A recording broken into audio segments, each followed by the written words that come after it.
If you've ever read the Bible, the Old Testament in particular, you'll know that there's different times and different points in the Bible where God commands his people to kill other nations. But why does God command this? That's the question we're going to be talking about in this video. So without further ado, let's go, let's get it.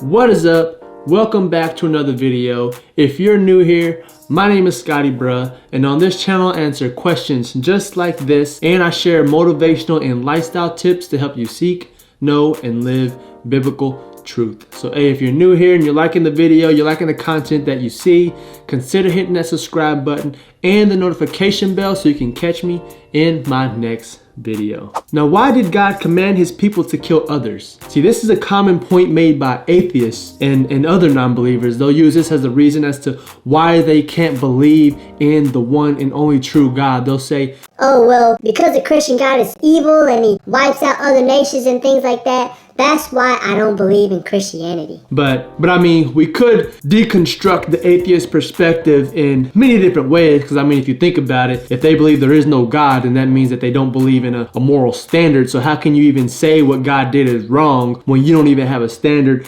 to criticize and judge and live by? But we'll save that for another day. Pushing that to the side, I'm going to give 4 points as to why God commands his people to kill others. The first point is God provides reasons for his judgment and decisions. So, for example, when he decides to take out the Canaanites in the Old Testament, he doesn't just tell his people one day, you know, just go kill the Canaanites. They haven't done anything wrong, but just get rid of them anyway. But what he does is he provides reasons. See, God offered the Canaanite people, sticking to this example, for over 400 years where he was warning them and telling them to turn from their ways and things like that, but they just weren't listening. They would just continue to live their own way, continue living, worshiping idols and things like that. And so finally it got to the point to where God had to issue judgment. And you know, a lot of times people complain and argue. They'll say, if God is this good and just God, why doesn't he stop all the evil in the world? Well, in the Old Testament, in many different occasions, we see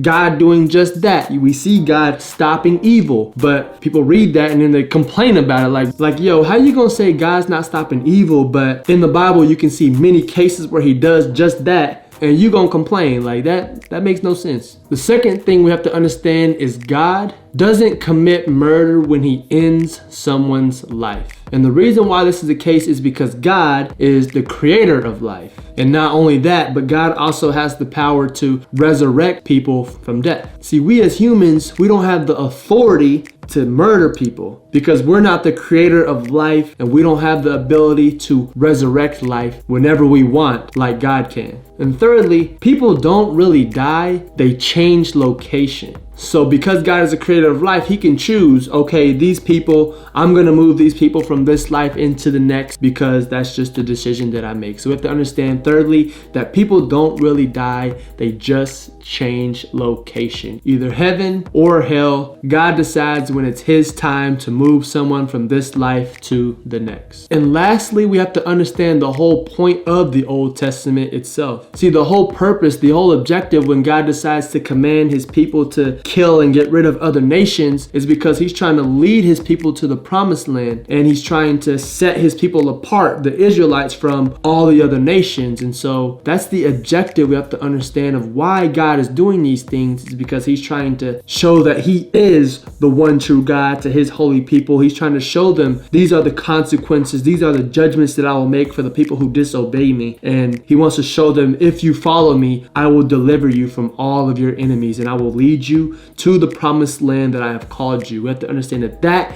is the objective of the Old Testament God. So hopefully those comments that I made helped you with this question. If you have any other questions, let me know. If there's anything I said in this video that was confusing, that didn't make sense, let me know down in the comments below and I'll be sure to address those. And also feel free to share your comments on this question. Why do you think, or what points would you like to add as far as God commanding his people to kill other nations? Yo, if you found this video helpful, do me a huge favor, hit that thumbs up button, Subscribe to the channel if you haven't already. Share this video with your friends as well so they can enjoy it too. I just want to thank you so much if you made it to the very end. I just pray that you continue to seek, know, and live biblical truth in all that you do.